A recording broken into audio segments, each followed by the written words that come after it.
Marcus Marcus driving. Oh my gosh, there's a whiskey flipper in the chat. Hey, arcaders. Yo, arcaders, he says. That's awesome. Sweet. We already have, hey, voices. I haven't seen you in a while. Actually, I saw you last episode, but you had to bug out early, so I hope you stick with us tonight. And let's wait for some chatters to get in here. Where's Mark? Where's Mark when you need him? He needs to be on social media right now. It's so funny, like his car is blurred out and he's hands free.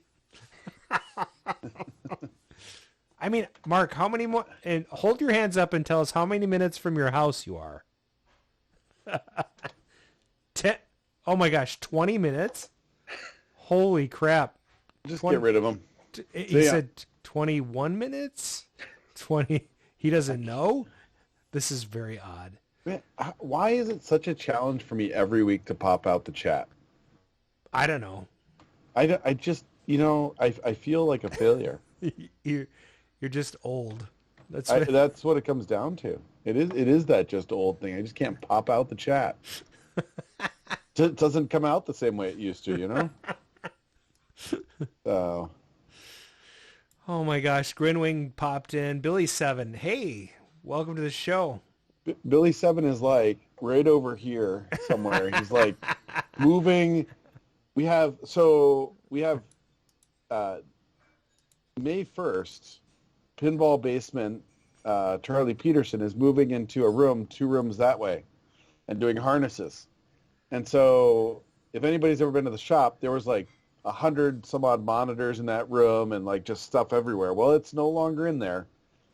So Dave has been hoofing it. I think he's lost a couple pounds this week. I should have been hoofing it and losing weight, but I threw that at Dave. So that's good. That's good. How you doing, Brian? I haven't talked to you in a couple days. Pretty good. It's busy. I'm not used to being home this long. I've been home for like a week and a half. I go to MGC tomorrow.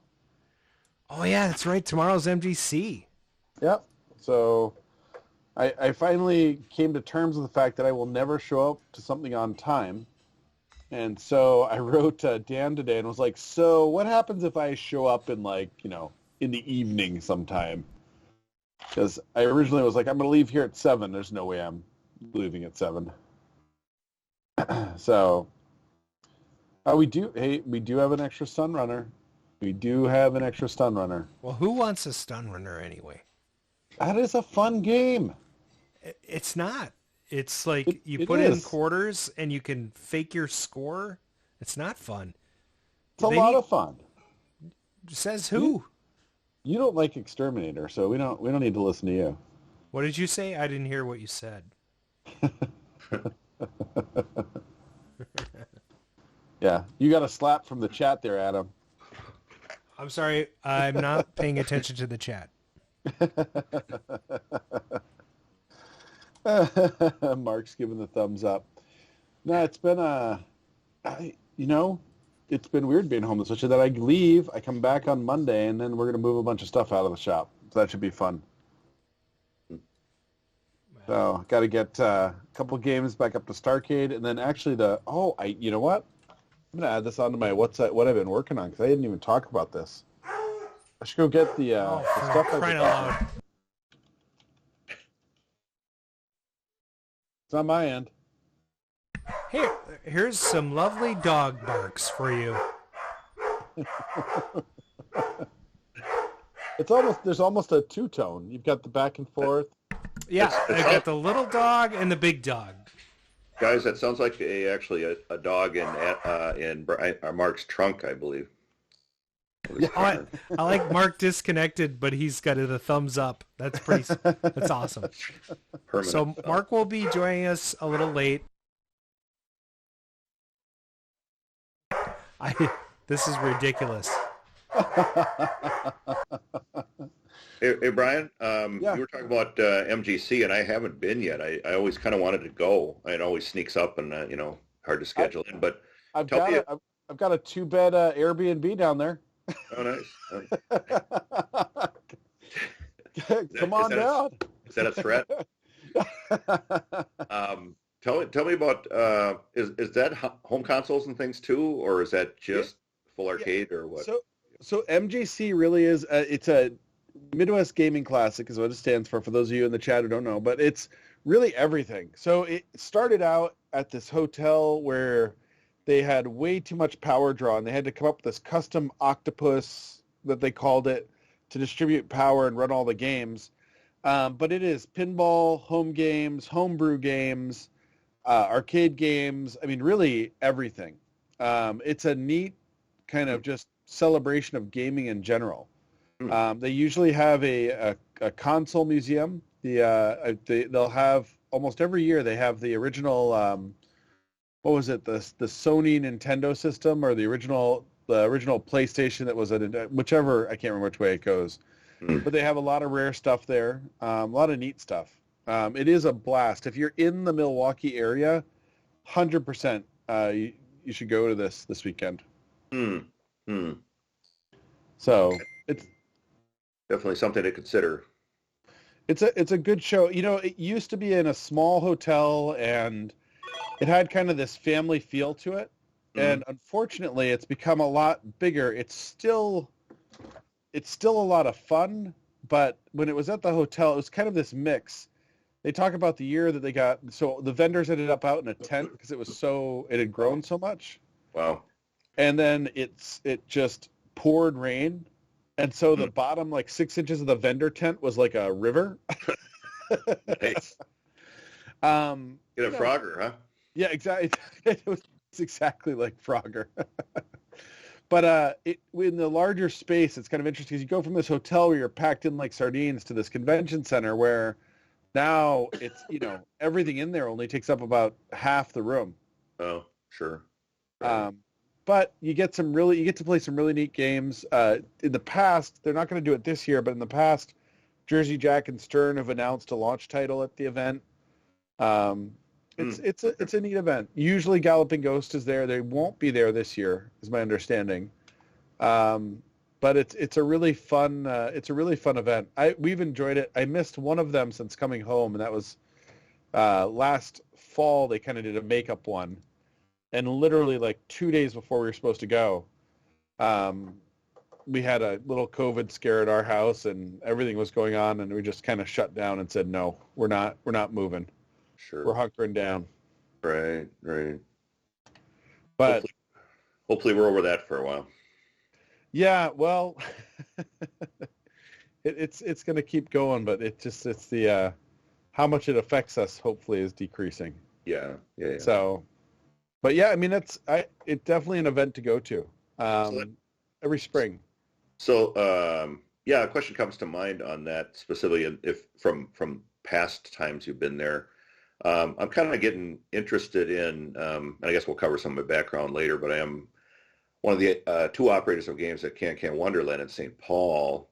And so I'm kind of interested in some of the new or some of the music video games, the rhythm games out of Japan. Yep.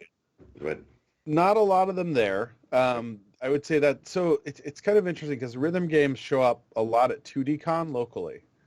And that's really one of the best places. That'll be in August. If you want to see rhythm games, that's where to play them. Okay. From a local standpoint. And Snow Phoenix, who's a great group out of Philadelphia or Pennsylvania, Pittsburgh, usually brings them out. And they'll bring Scotto and Jubeat, and which is the worst name for a game ever.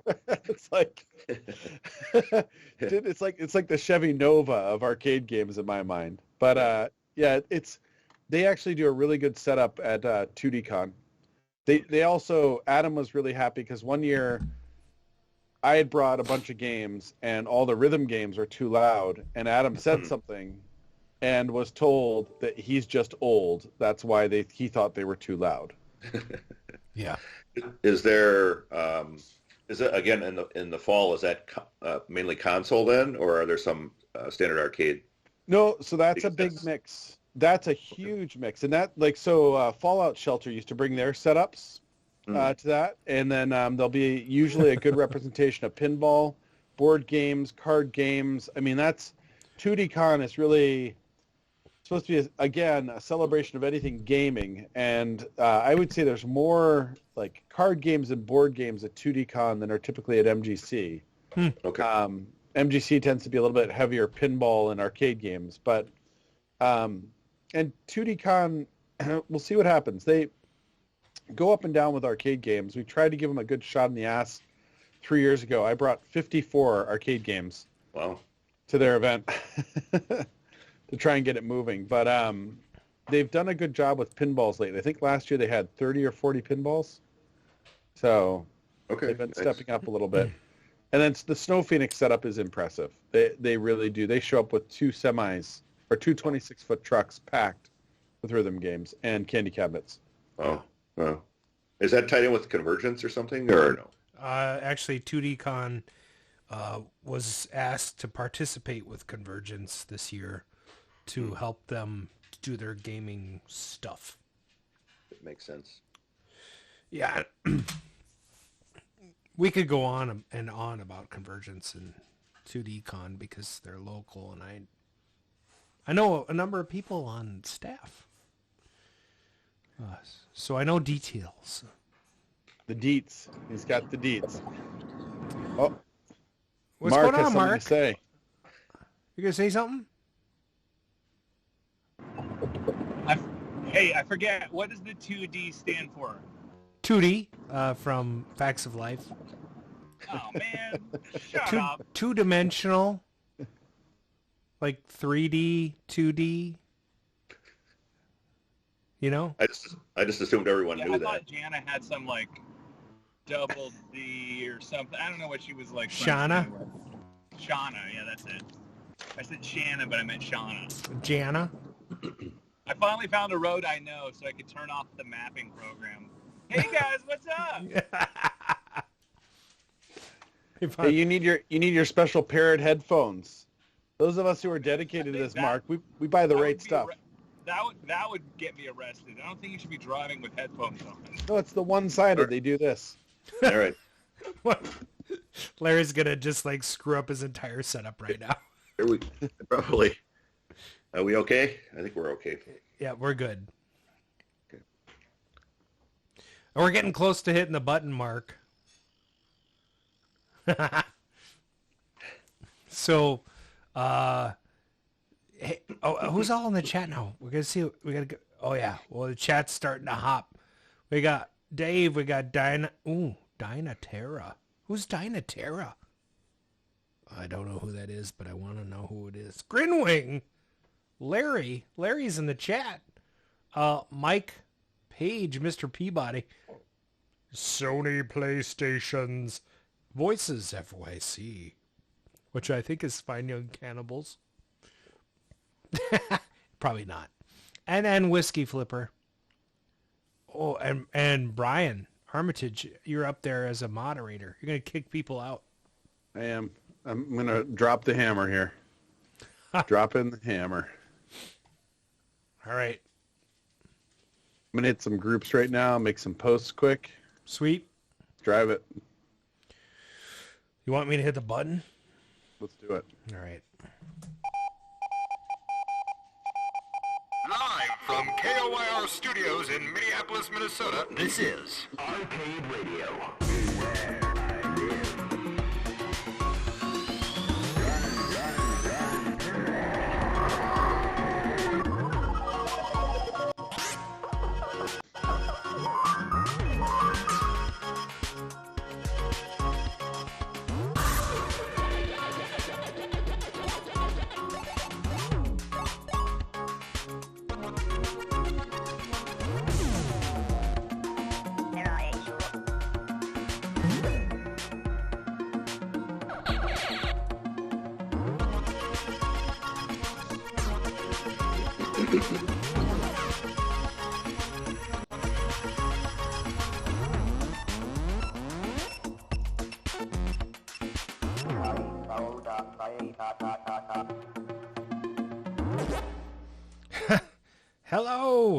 And thanks for listening in from the Arcadosphere. Mark wrote these notes 8 weeks ago. This is Season 6, Episode 12 of the Arcade Radio Podcast. Today is Thursday, April 28th, 2022, and the time is now approximately 7:30 p.m. Central. I'm your host, Adam Siegstneun. I'm joined by my co-host, Mark. We should have unalived Biff when we had the chance. Shields. And last and least, Paradise Arcade Shared proprietor and part-time porta potty leasing agent. It's Brian Thurston Howell Armitage III. And joining us tonight, he'd been an automation engineer for the U.S. Postal Service. He's founded social website lifemap.com and the restaurant recommendation engine yolomeal.com. He also happens to be the operator at Can Can Wonderland in St. Paul, Minnesota. Ladies and gentlemen, please, a warm round of applause for Mr. Larry Bieza. Hey, listeners. There's Good to hear some applause. I love it. a lot of fanfare there. All right. Mark, are you still with us? Yes, I am. Hey, what's up? Would you like to begin with what you've been working on? Okay, so let's see. Well, wait, can you still see me? We can hear you. My wife started calling me just as it was my turn. Somebody else go. Okay, Brian, you start. I can go. So let's see. In the last couple of weeks, been working on a few projects. Ice cold beer. 2 prototype units are being brought down to MGC, which is a lot of fun. Neat to see that coming together, improving steadily over time. We're kind of at a final stage now where it's just cleaning a few things up. It should be good to go. The other big project I've been working on is discs of Tron. We have I bought a disc of Tron down, where was it? Kansas? Way down south. Drove down, drove back, picked it up months ago. And we've been fixing the corners of that since then. And so I've been using this product called Wood Epox, which has really, really impressed me. It's a solid wood epoxy and then a wood hardener. We got Mr. Billy 7. I gotta say hi to Larry, man. How's it going? Billy, good to see you, man. Prize for tonight for winning in the Juke thing. Okay. We're going to have a prize for what's in the Juke. What is it? Windjammers. All right. So the disc of Tron, so this Wood Epox stuff I picked up at Ace Hardware is just amazing. I've been able to fix the corners and it hardens up. It actually engages the wood. It does not just mechanical interlock. That's been a lot of fun.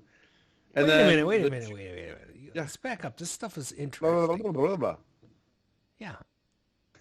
Tell us how this works. So this is a 2-part system. The first part is called liquid wood and hardens, but it's not like the Minwax with liquid wood or the hardener. It actually is an epoxy-based system.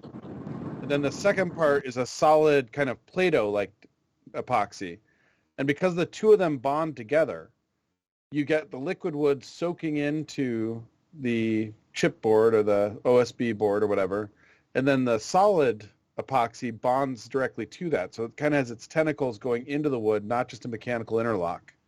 So it's almost like you used wood hardener and Bondo, but it's they're designed to work with each other.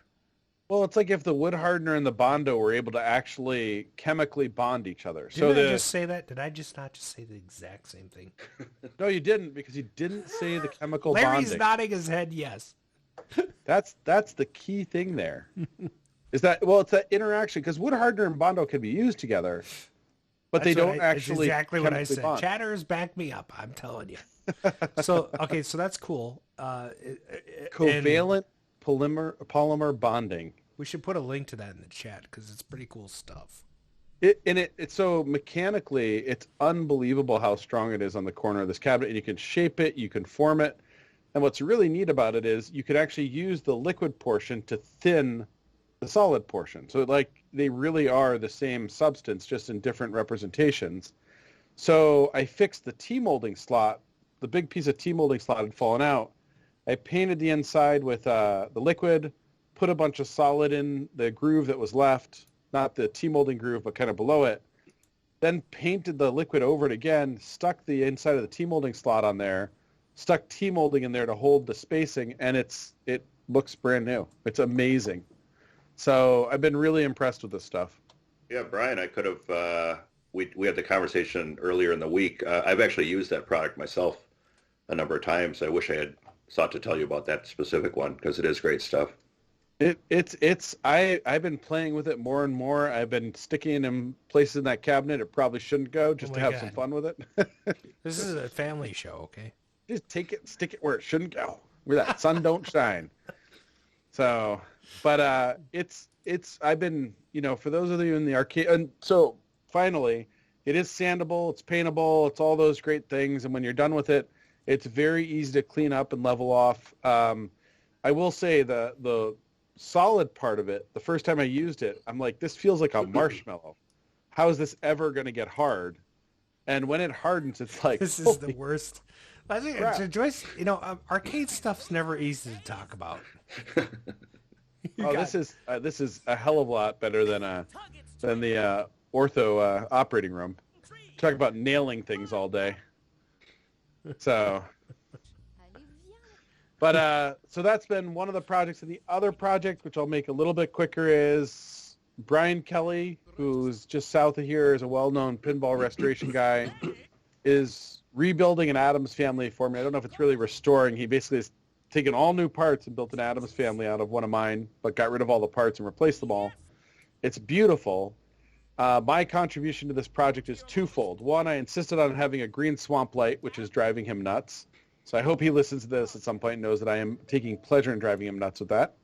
And two, we had the aprons repainted, and I was able to use our printer and recreate the Addams Family logo on the apron. And so it came out beautifully. You know what's great about Brian's Addams Family restoration? He's not doing it himself, but he insists that it's more important than anyone else is talking about. How did I insist that? It's funny, you post something like, hey, I did this really cool copy for this guy, Larry, who's going to be on this show. And he totally ignores it and just posts what he's, his Addams Family pictures. It's great. That's the kind of love that Brian has for us. He's like, I don't care what you're working on. Hey, by the way, did you see my Addams Family again? I was the one who posted the Larry stuff to the groups first, so... Again, it's all about you, Brian. It is. Now that we've understood that. The narcissism... We can move on. The narcissism meter is off the charts right now. Listen, we had to make the doors bigger for me to get my head out of here, okay? Yeah, so they're all 36 inches to the parking lot. By the way, Larry's on the show this week. Guys, Brian told me not to say anything while he's speaking, so I have to remain silent. He slipped you like $100. He's like, listen, I have a lot to say on this show. I didn't have any money for that. I had to threaten. Hey, I got a what's new? What's going on? To jump in, Sure. Helicopter Trainer, very old EM game where you actually fly a helicopter inside the arcade game. Really cool piece. I think that'll come up later in the discussion, a photo of that. Don't need it now, I guess. But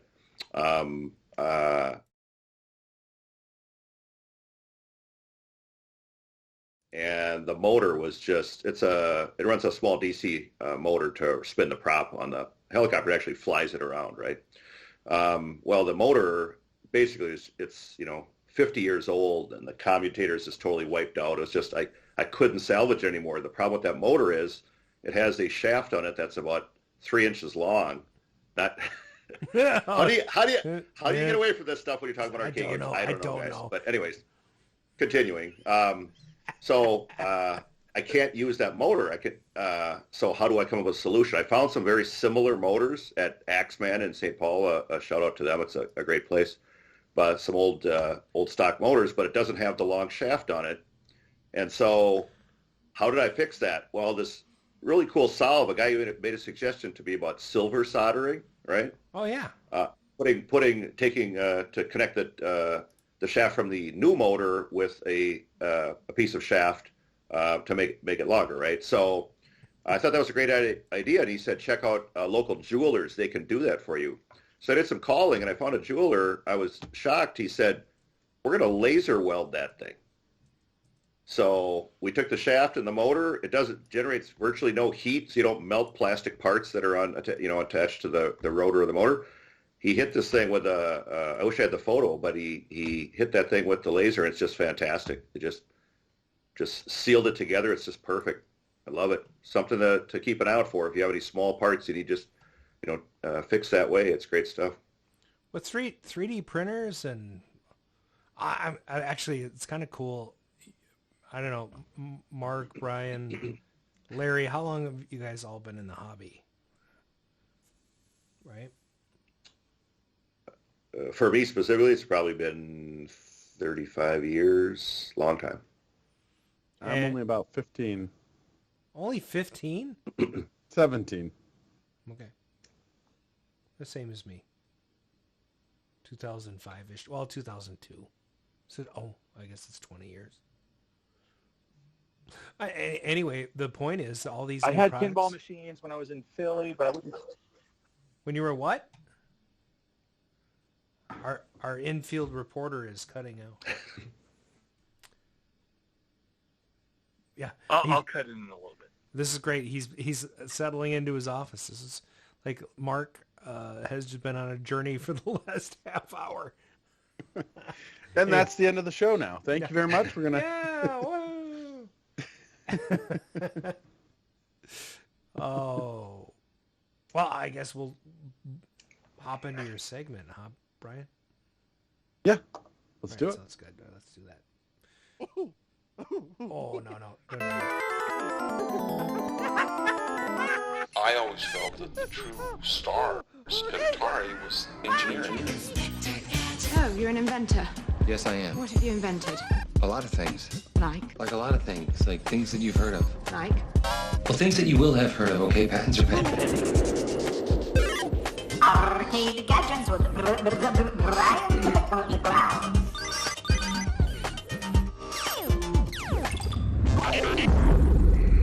Welcome to the gadget segment.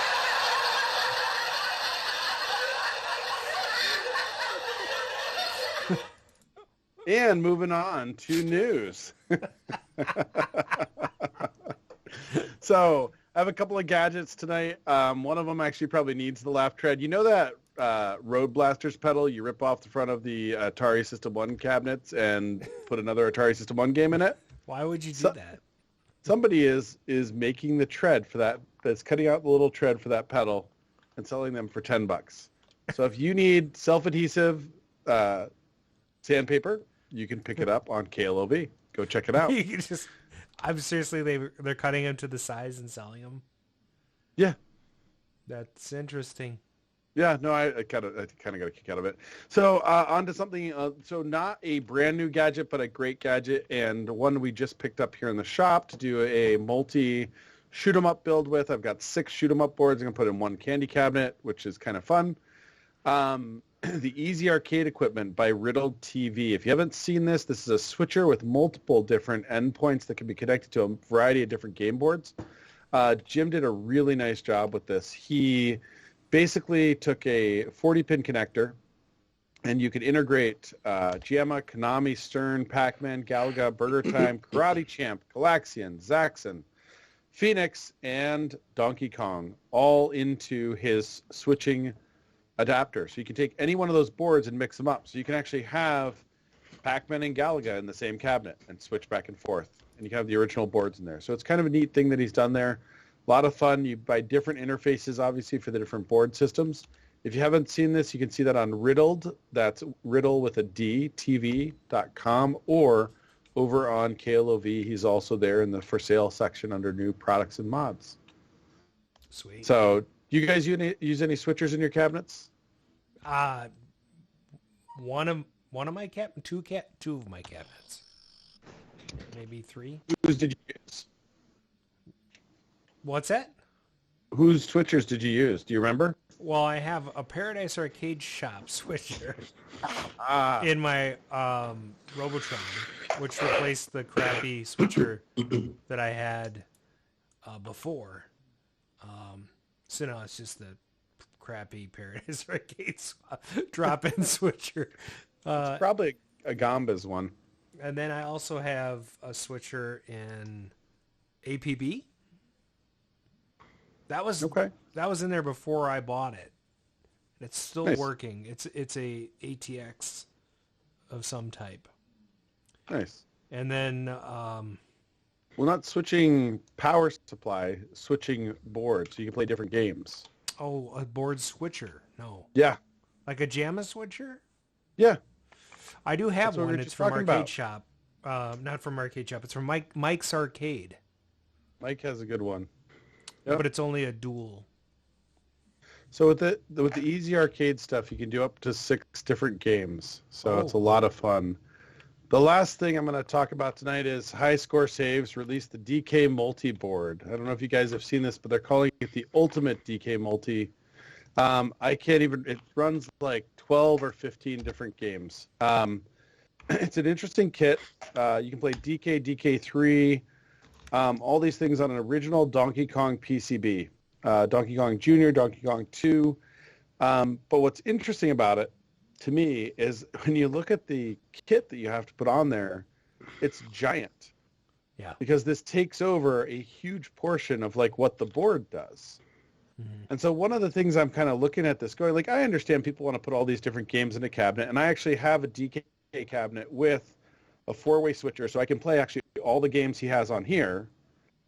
But what's kind of ironic to me about it is like, how far does it go before you just throw like a Picade or something in there? Because you've given up the original function of the board, and you're just changing it so much to get it to do everything.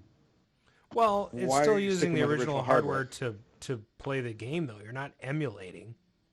But you are emulating everything except Donkey Kong.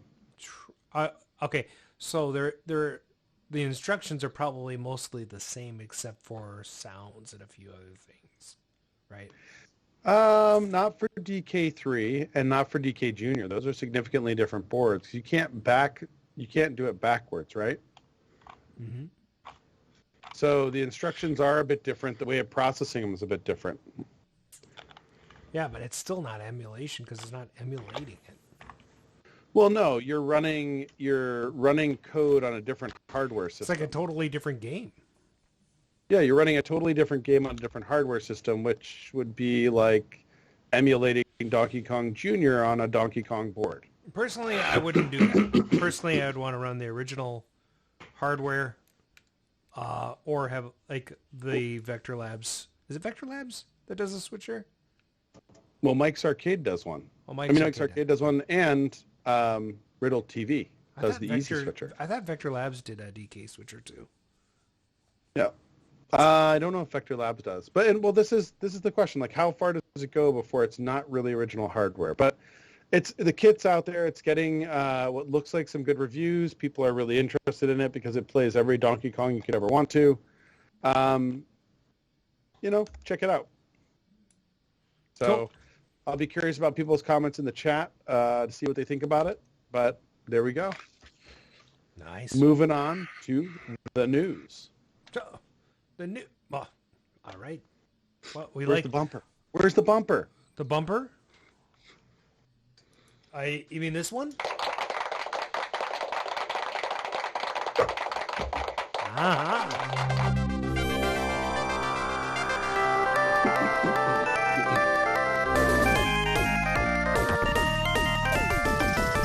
Good evening. The RK2's arcade. Wait a minute. Who did this thing anyway? Good evening. The RK2's arcades, pinball, industry alumni, arcade openings, selecting, celebrities, world record holders, operators, coin-out, conventions. The RK2's. We interrupt the ventilated development. And now, the arcade news with Adam Stevens. That's me, Adam Stevens, also known as Adam Lastanama here. So, from News Channel 6 now, Crime of the Week trailer with arcade games is stolen. I feel like we've heard this before. Oh, this is in Wichita Falls, Texas. Different guy's trailer. A Wichita Falls business that recently fell victim to theft are asking for your help. Opened my back door and it was gone, Rusty Motes said. Rusty, spelled Ruesty, called me and was like, trailer got stolen, Jason Hester said. Am I supposed to read this with an accent? Yeah, could you do that, please? I mean, the trailer got stolen. Oh, my God. I opened my back door and it was just gone, Rusty Motes said. Rusty called me and he was like, trailer got stolen, Jason Hester said.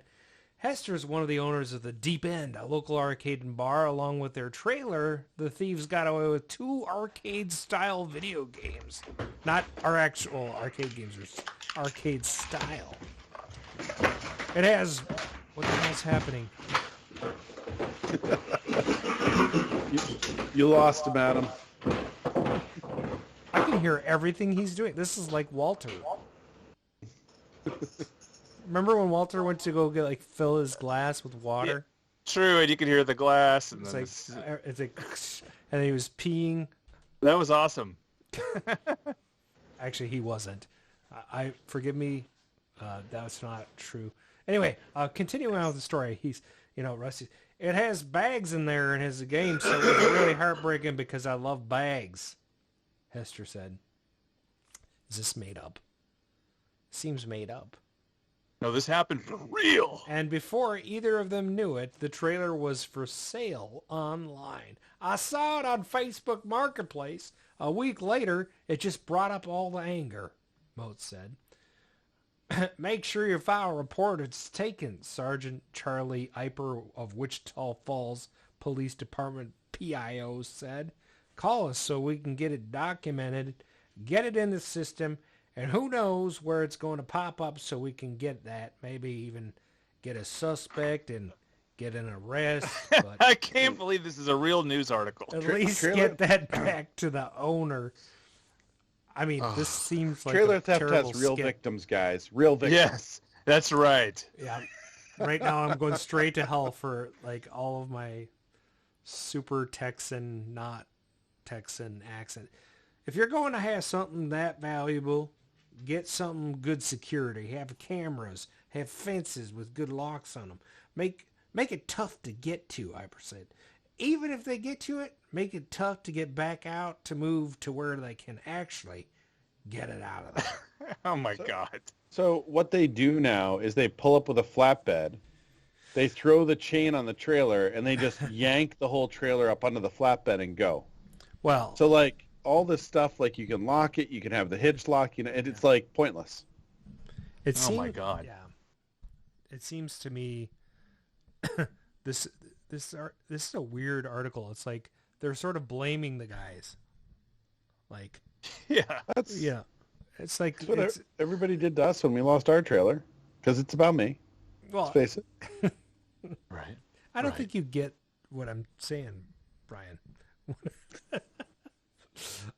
Anyway, this happens all the time. Next door, whatever, people shame people, all that sort of thing. It's just not cool. All right, let's have how about the next article from Polygon.com? Pac-Man has a new wife thanks to a Miss Pac-Man drama. We were going to do this show last week. We didn't mention it. And or we were 2 going to do weeks this ago. news article last week. Oh, yeah? Yep. And I actually reached out to the GCC guys that have been on the show previously. Steve Golson and Doug McRae declined to comment on this story. Oh, no. Yeah. So, quick, what's Miss Pac-Man look like? You definitely pictured in the red bow, maybe also the go-go boots. Well, that version of Miss Pac-Man is steadily disappearing thanks to a Byzantine dispute involving Bandai Namco and At Games. So back in 2020, there was a lawsuit apparently. And Namco dropped it. So At Games has the official rights to Miss Pac-Man right now.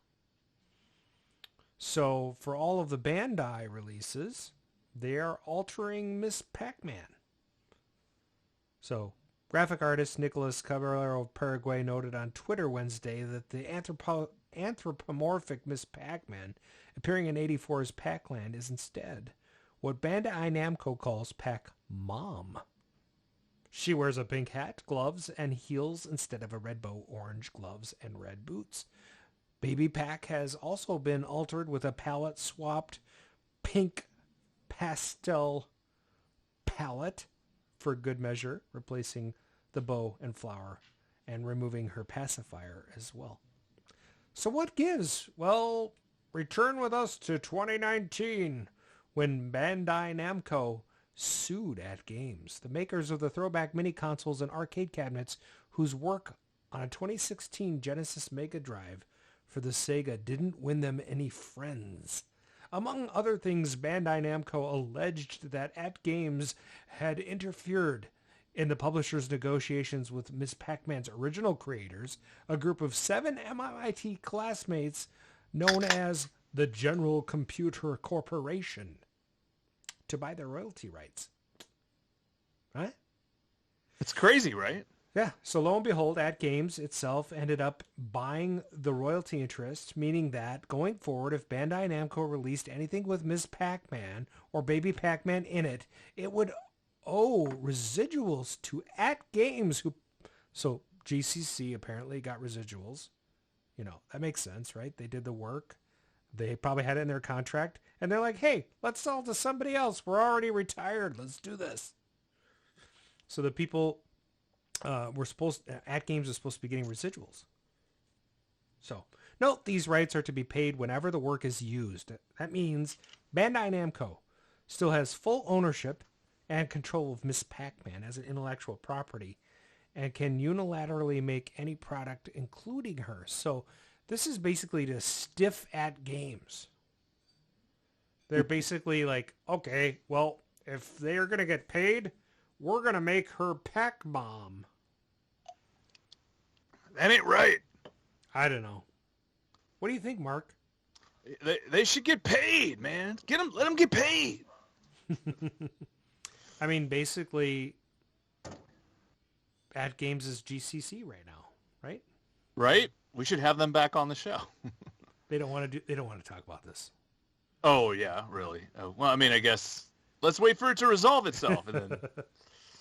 I thought it was interesting. I am surprised. I'm surprised that they're giving.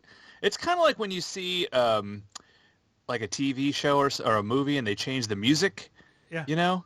Yeah. This isn't the music. Where's We Belong to the City? This wasn't in here before. That happened to WKRP. What? Yeah, that's one of the reasons why it was never released on DVD and stuff, because they didn't have the rights to any of the music, so it wouldn't have been. I feel like my memory is distinctly of the vampire movie that was in the 80s. It was a comedy with George. I like to get tanned face. You remember the one I'm talking about? But Love at First Bite. And they changed the music when it came out on VHS, and I was like, "This is not the movie that I fell in love with in junior high." Did Larry just leave? Larry seems fine. Oh wait, Larry, you're muted, by the way. Okay. Just FYI. No, yeah, we couldn't hear what you just said. You have to unmute the little microphone. Someone must have muted him because he was making all that racket. There you go. You're talking about George Hamilton, by the way. George Hamilton, the guy. George Hamilton, yes. He used to do like Toasted Nuts commercials and Doritos. George Hamilton, one of the treasure in America. The man with the tan. The man with the tan. Yeah. He finally did pass away, though, right? Did he? No, I think he's fine. Let's find out. George Hamilton. Oh, wait, I have an internet in front of me. I forgot I'm not in my truck anymore. Let's just everything off the cuff. No, he's 82 years old and he's fine. He's fine. Yep. Also, he lives in Tennessee. All right. Rocky Top, Tennessee? By the way, he's got an incredible tan. Still. But he was in some Super Bowl commercials, was he not? Yeah, and he looks exactly the same. Maybe it was Robert Gouye I was thinking of, because he was also in Super Bowl. Gouye is dead, yay. Yeah, because he was crawling on the ceiling in some commercial in the Super Bowl. Ah. Yeah, and now we are way off track. That was Lionel Richie, I believe. I think your color True. perception is off a bit too there. Wait. I'm colorblind, Larry. I'm colorblind. Well, that's nice. That's a good way to be. Oh, I think it's time for one of the other segments on this show. Let's see if this thing works. Oh. All right. Back in '82, I used to be able to throw a pigskin quarter mile. Back to the cave with Time Runner. Why are things so heavy in the future? Is there a problem with the Earth's gravitational pull? Whoa. Hey, everybody. Welcome back to the Cade. This is actually the part of the show where I make up for not giving you what am I doing. So I'm going to tell you. Are you mad about that? You could do that. Yeah, so I was late because Uncle Rico's van just got a new, emission system. Basically, it was a tailpipe and a muffler. Yeah. And it's beautiful. It's super, super cool. And, I had to go get it, and then I had to drive it to storage, and then I had to Uber back, and then and now you've watched me drive all the way home. Back in '82, I used to be able to throw a pigskin quarter mile. I'll bet you $50 you did not. You did not do that. Anyway, so what I was working on, let me tell you, I have the turkey shoot parts that I need to put together that Radel, gave me. That's like right on the cusp. Paperboy is here in the office. I put in the HAP Pro Power Pack, and I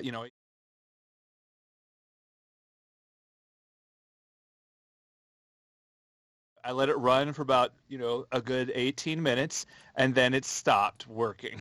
It's completely dead. It is not booting. If I try to ground the watchdog, it doesn't want to come up. So is this right after Brian told you to hook the 12 volt up to everything? That was after it was not coming up. I was hoping that maybe that might revive it, but it is. I haven't looked at anything. I don't have a way to look at the clocks to see how they're doing. So it's a little bit of a bummer, but I did get it into the office, and Pong is just off to the side here. And then there was this one weird thing that happened the other day, not to sound like a clickbait article, but somebody on Instagram messaged me, and when people Instagram message me that I'm not friends with, I'm immediately like, okay, come on, I don't want to see you naked, or I don't want to buy your strange, crypto coin that's not a normal one that nobody's ever heard of. Instead, it was this guy, and he says, hey, I'm in Michigan, and my childhood dreams are coming true. Now, don't get weird with me, Adam. This is the legit story here. Why me? Why do you? I don't know. And he says, I bought 2 video vendors. Well, he didn't even buy them. He got them for free. And so now, I own a video vendor. It's a 1985 VHS rental kiosk. And I restored it. Anyway, he has 2, and he's now going to go on the same journey that I did. It's hilarious. And now he's going to be calling you, what do I do when the printer doesn't work? What do I do now? And I'm like, I'll help you fix one if you give me the other one, since you got it for free. Can you believe that?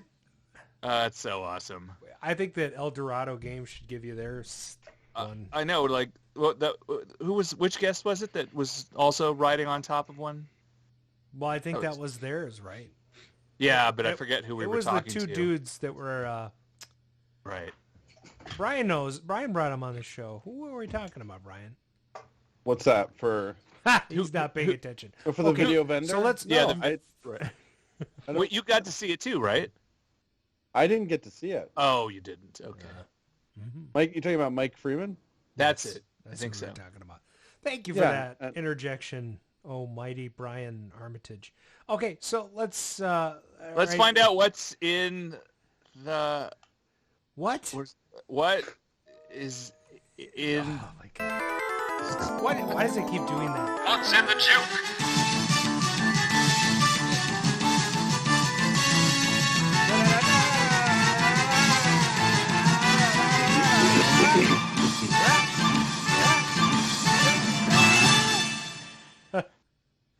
Is that Welcome to the Season 6 edition of What's in the Juke. It's the game within a game within a podcast. Today, we feature super short, isolated audio tracks from 1983. If you can guess the title of the song, you will get... Half point. That's correct. If you can guess the group, the artist, you will get... Correct. If you can guess both... Oh, yeah, you get that. Full point. Yeah, oh, yeah. If you don't know either one, of course, please fight amongst yourselves. No hitting below the belt. I was just kidding. You can hit below the belt. Oh, ow! Now that the fighting is over, let's... Begin. Yes. That was a lot of racket for that. That was. What a great segment. Larry, have you heard this segment before? I have not heard this segment. I'm super excited though. Okay. This is the part that gets us banned. Yes. No. We have. So here's what I do. I pick the songs. Then I go online and illegally download the songs, and then I use this AI tool to separate the vocals from the music. And I keep the vocals. Most people would keep the music. No, not me. I keep the vocals. And then I take like a little 2-3 second sample from some part of the lyrics that you would never really think to keep. And then we have a show. Yeah. Tonight, how many tracks do we have to listen to? We have 10 full tracks. That's weird because I only have 10 tracks. Let's do it. Math. Okay, here comes your first track. What did they say? Oh, that's a good one. I know. What did they say? I might have to keep that as a clip. Like, especially if you don't hear what somebody else said. Yeah. What did they say? Oh, that is a good one, Mark. Oh. How's the chat doing, by the way? Well, I see Voices FYC 2021 has been like rocking out with the chitting and the chatting. The cheating and the chatting. Yes. So Mr. Peabody doesn't know, but he did actually hear the words and was able to type them. Oh. What did they say? It's a cruel summer. Oh, nobody got it? Oh. That's too bad. Nobody got that one. Adam, that's like a first. Nobody's gotten the first one. Yeah, that was Bananarama, Cruel Summer. Yep. Okay, here comes your second track. Wild color lights up your face. Oh, that's another good one. Yeah. I like these. They're difficult. I knew you'd like these. Can I play this one, guys? Am I playing or no? You can play if you want. Yeah, sure. Grinwing, but... Let's dance David Bowie. Let's go. Come on. Boom. And you know what the song is? Let's dance. You got it. Half point. Full point. I think Grinwing and Peabody beat you. Did they? Oh, wow. They did. Curse the internet. Grinwing. Now, here's the funny thing, Larry. You've got a 10-second advantage. You too. Well, I asked for permission. You guys were too slow in giving it, I think. Oh, yes. Go for it. We were going to explain that on the show. So you have to count to 10 and then answer. I'll try. I love it. All right, Larry, if you know it, you can just say it. At least give him like 3 seconds. Do it. All right, here we go. Here comes your next track. You're the only one I want to touch. Ooh, wow. Def Leppard. Nice. Half point. He's just clobbering. It's so weird when it's out of context. I know it is. You're the only one I want to touch. Boy, that is weird. Man, that AI is so good. Mm-hmm. You're the only one I want to touch. Yeah. Photograph, yeah. Photograph is correct. There you go. Half point. Full point. We got Grinwing got that. Nice. Nice. Mm-hmm. Nice Right. job. Okay, here comes your next track. Falling on my head like a new emotion. Wow, she has such a good voice. I know. I could just listen to her, like, read the Bible. I'm not even a big fan of the Bible, but if she were to read it. Or a menu. I would take that. A menu? Yeah, a menu. Yeah, like the Taco Bell menu. That'd be great. Or how about the... I got one for you. All right. Mike Page got Here Comes the Rain. Nice. Joe Drosen got Eurythmics. I would listen to Annie Lennox read the The phone book? schematics Oh, to nice. Fire Truck. Mike Page in the house. Whoop, whoop. The service manual to my boombox. Oh boy. Okay, next track. Oh, wait, there's some Half point. and some Full point. got some it. stuff going on there. Good. All right, let's do next track. When you wanna talk. Oh my god. That's the best part of the song. When you wanna talk. I was at Record Store Day this last weekend, and I bought their album that they had for Record Store Day. It's a bunch of remixes. Mike And I was Page showing got it to it. somebody. I was really proud. I'm like, I got the last copy. And they're like, The last copy. well, yeah, because it's Record Store Day and there's only a certain amount of copies in the store. So I got the last copy of the store, and the person next to me is like, I don't even know who that is. I'm like, yeah, you do. Yeah. And then we're all like, relax, don't do it. What record store? Down in the valley. Oh. Yeah. So full point to Mike Page. Wow. Full point. Way to go to Mike. He's rocking out. All right, here comes your next track. Silent tears full of pride. Whoa. That's a deep cut from the song. But is it really? Silent tears full of pride. You know, you gotta wonder, like, the guys in the studio listening to this isolated track. She, so I got to hear, like, I mean, she's amazing. Yeah. Whatever happened to her? I don't know. But you know who else you can listen to that is quite astounding is Bonnie Tyler. The name is not Flashdance, Mr. Peabody. It's close, though. You did get the artist. Grinwing's got it. Close. Grinwing got it? Half point. Yep. Nice. Irene Cara. What Well, a no, feeling. Mr. Peabody got... oh, did he get the... What is going on? Oh, he did. I love having other people keep score. It's so less stressful for me. Can I correct everyone's spelling? Would that be my mission here? Well, that's Yes. funny 'cause they're trying to type as fast as they can, and often we're just like, I know, nope. yeah. It's quite funny, some of the things that come out sometimes. Now, Mark, this next track has two names. Oh, really? Well, Yeah. well, let's discuss that. Okay. How does it feel? Wow, that's a terrible vocal. How does it feel? When you treat me like you do.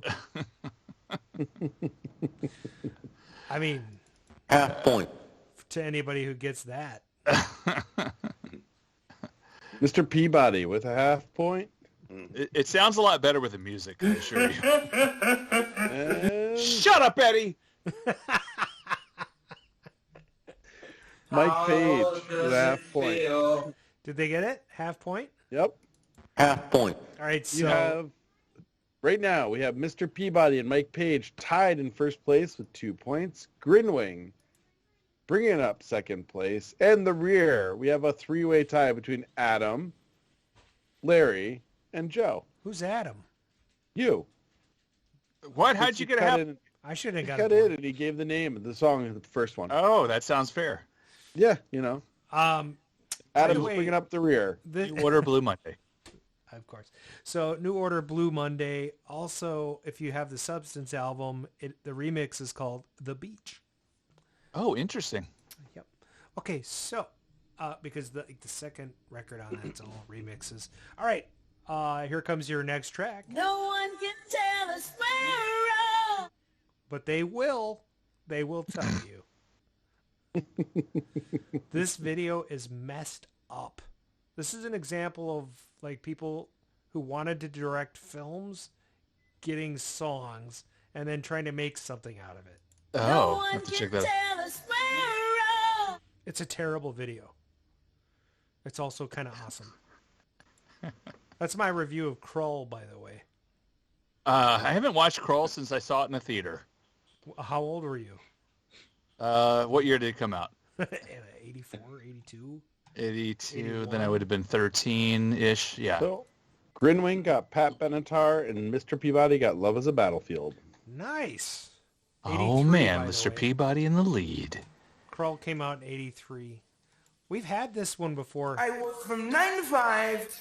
Hell, I pay the price. But never as isolated audio, so. I think we did. No, I double-checked. Did you? Yeah. Guys, I always feel like somebody's watching me. Can you guys do something about that? I don't. Oh, okay. Well, that's nice. I put like a sock on my Alexa, so it's... Mike Page. Mike Page. Mike Nice. got the half point. Well, that's good. Half point. Half point. And I gave the other half point to Larry. Oh, that was good. All right. Here Done. comes your last track. And That's this one's track. worth... Wait. We have a two-way tie This one's worth between 3. Mr. Peabody and Mike Page, with Grinwing in second place with 1.5. Larry, third place with 1. This one's worth 3 points. All right. 1.5. Wait, this is for the Windjammers. All Okay. the marbles. Now, Brian, are you volunteering to send that to Canada if Mike wins? I'm volunteering to give this to Adam to send to Canada. Yeah, I still have stuff I have to send out to Metropolis. It's like $45 to send an envelope to Canada. I'm not sending that. I'm saving my Canada mail. Guys, I had a skee ball brought back from Canada about 6 months ago. It was a challenge, let's say. Oh. I have a Armor Attack cocktail up there that I need to go retrieve.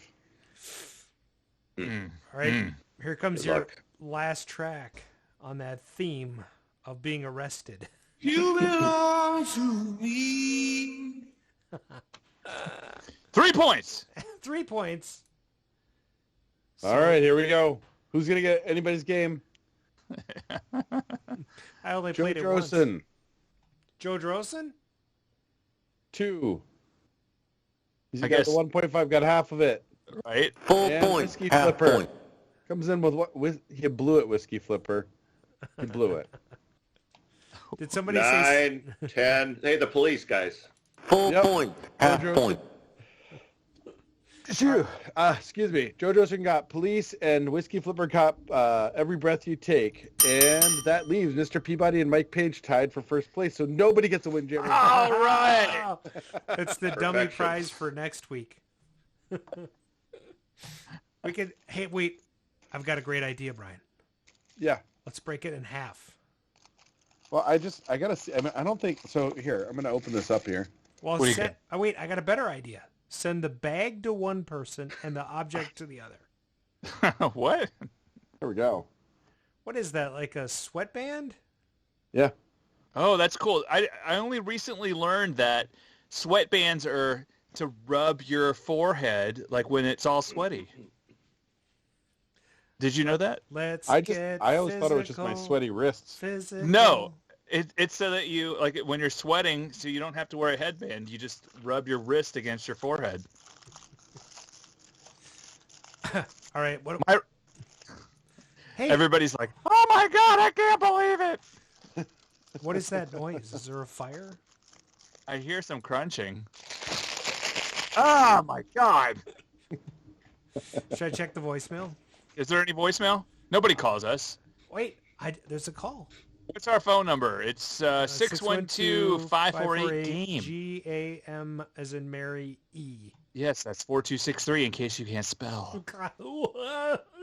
If you're listening to this podcast in the year 2023, call us.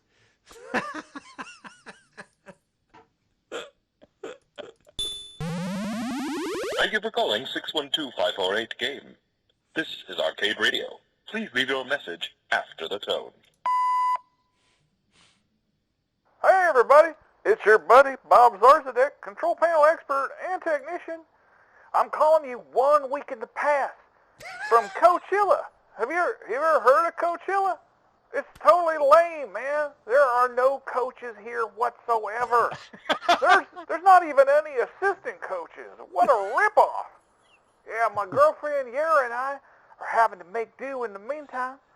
there's someone here named Doja Cat, and sure enough, they are not a cat.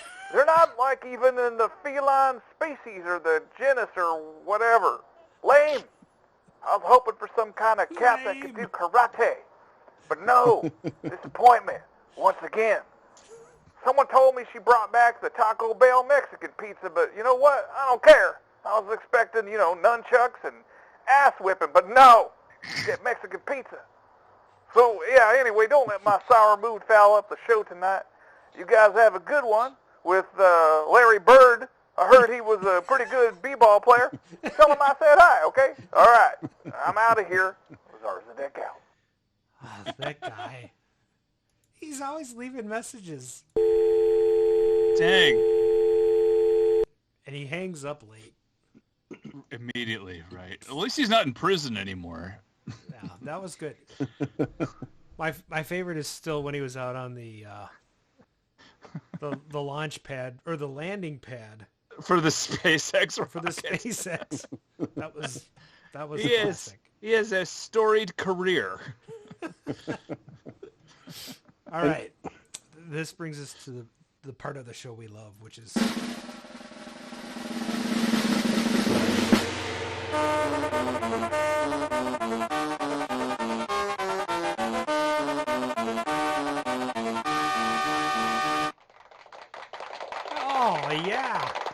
Oh yeah, that's a good Minnesotan welcome. Oh yeah. Oh yeah. Oop. To Mr. Larry Bieza. Oop. Oop. I don't even know what ope is.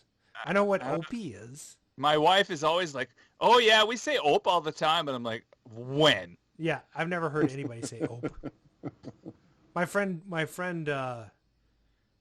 Jason Heiser made T-shirts that say ope on them, and I said, well, "Who's gonna buy an opie shirt?"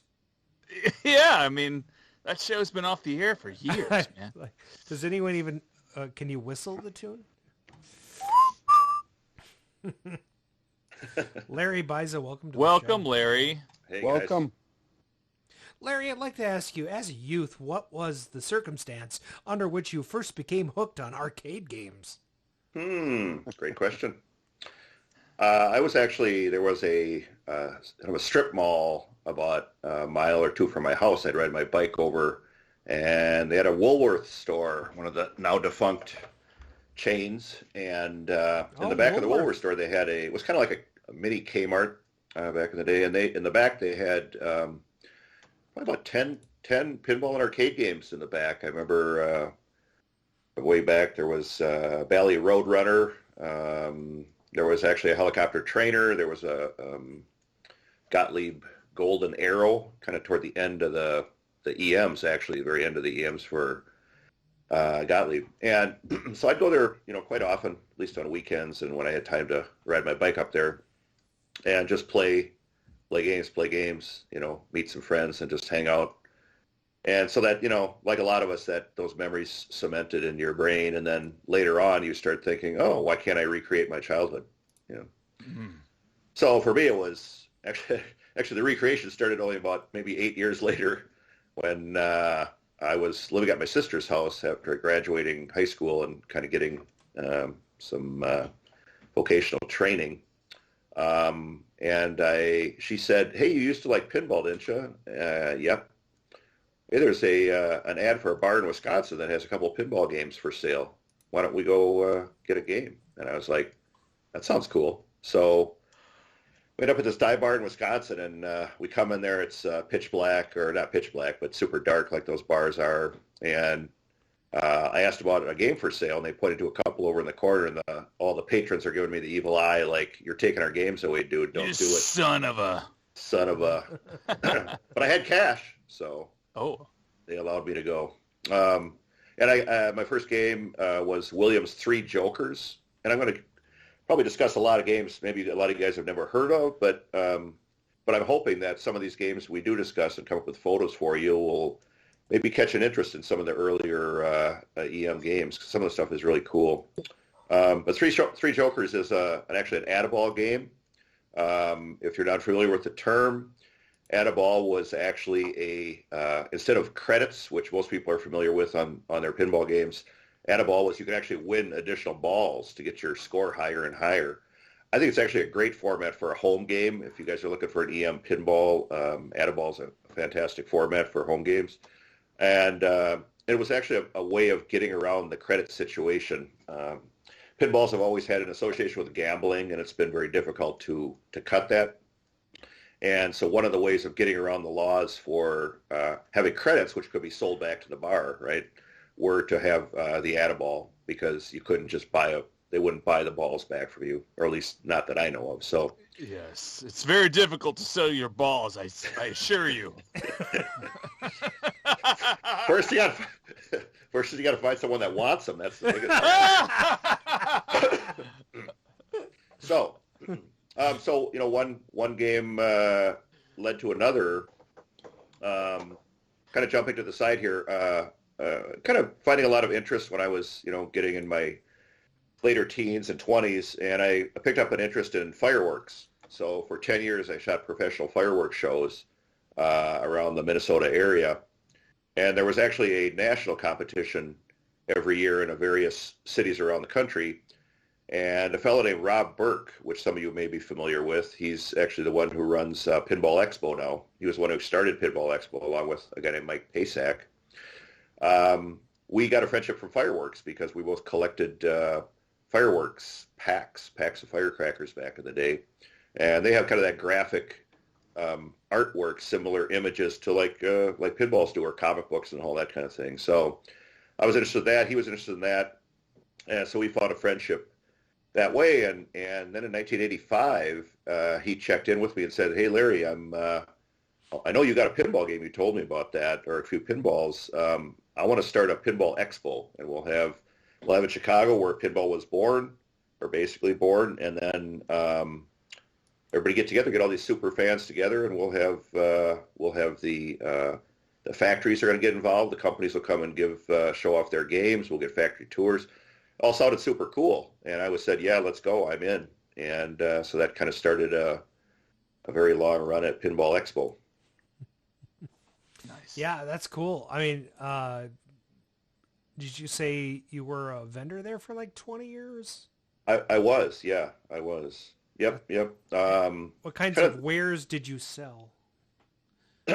Well, initially, so I was, like a lot of people, you jump into something, with both feet, and I was buying games. I was buying parts. I'd go to middle of Boondocks, Minnesota, going to auctions, buying like 20 wood rails that are just garbage, and then parting them out in the basement or in the parking lot of the auction, just leaving the guts laying there, taking the stuff I wanted. I was kind of a bandit on that stuff. And so accumulated a lot of parts, paper.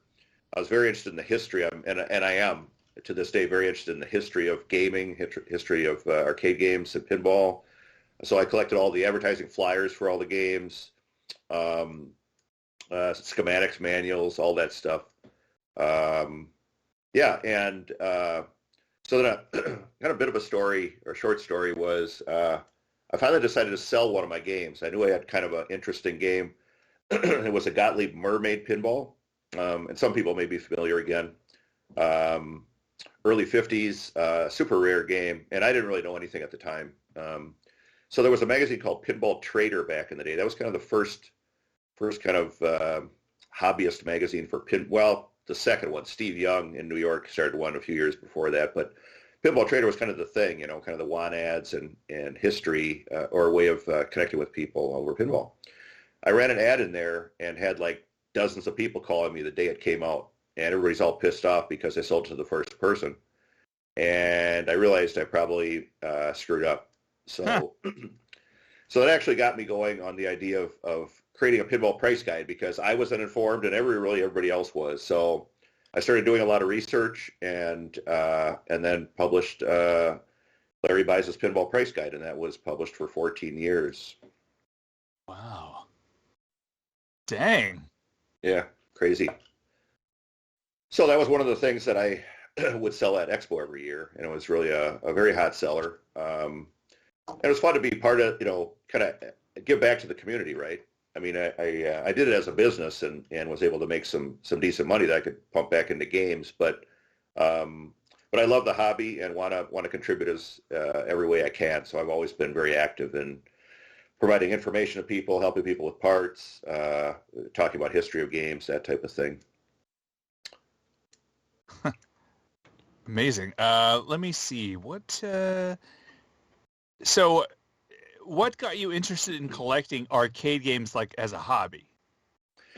Yeah, the arcade game thing was interesting because I played them as a kid, but I didn't really have any in those early days of Pinball Expo, and it was at I'm trying to remember the name of the hotel. Memory evades me, but it was Pinball Expo was at right off of Highway 90. There was going on the way to Chicago near the airport. There was maybe a DoubleTree or some Hilton or something like that hotel that Rob and Mike ran the expo at, and I was looking for a Gottlieb knockout at the time, 1950, and somebody said, "Hey, there's one at the show next door."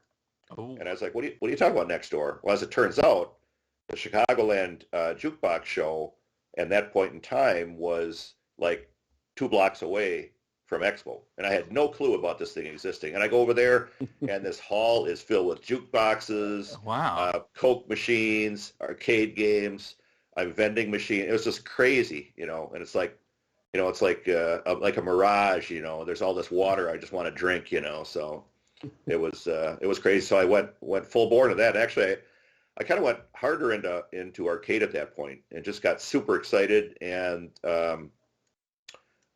met a guy named Dick Buchel, and he is the epitome of a coin-op historian. A lot of these people I'm kind of mentioning are people maybe a lot of your listeners haven't heard of before, but he was a heavy hitter in coin-op history. Dick Buchel, if you look up his name, he probably printed 100 books on various mechanisms of slot machines, repair guides, history of virtually every facet of arcades. So I love the guy. He left us way too soon. Yeah, it's a shame, but a great loss. So I tried to carry that mantle a little bit, again, about history. I'm currently writing a book on the history of the mutoscopes, which some of you people may know as a coin-op like flip movie show they made back in the 30s and earlier. And so I'm writing a history of that right now, and hope to complete that this year sometime. Well, I think, there, you say, one of the really neat things about talking to you about the games and kind of getting to meet you and is that you do know this is history of things. One of the things that was absolutely fascinating to me, and I'd love for you to talk some more about your involvement with Can Can, but you took Brian Jones in the chat right now, myself, and one of the other visitors from down there, from Florida, who will remain nameless at this time. Just kidding. And Mr. Billy Seven through a backstage tour of Can Can, and it was amazing. And not only did you give us a tour of all these incredible games, but we're walking game to game. And what I love is that you're giving the history of not just the game, but how you acquired it, who owned it. I mean, like every piece of why this game matters, why this particular game matters, and then kind of what the history is around that. So tell us a little bit about your involvement in Can Can and why you're on one side of it. Because there's kind of two sides. There's the arcade side and the electromechanical side. Right. The reason I originally jumped in was the guys who were getting it started. I had heard about this thing they were building, which was a artist-designed mini golf course. So each hole of this 18-hole golf course is designed by a different artist. So that's a really cool foundation for something.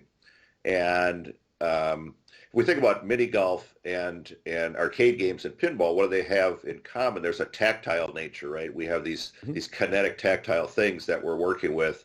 And so those guys, I reached out to the guys who were starting it up, and they were very interested in the idea of having arcades available for people to play of all varieties. They wanted to really show all facets of arcade games, and which I was totally pumped for, and it fit perfectly into what I believe in, and that is bringing these games to new generations of people. EM games probably, let's, just guessing, maybe 50% of your listeners are aware of EM games, and the other 50% probably have no clue, or they've heard of them, but they've never really had a chance to play any of them or try them out. And so for me, again, it's keeping them relevant to the times, right? Bring them forward to people and letting other people, younger people potentially, or older people, for those memories as well, to connect with these games and see that there's some really fun stuff out there.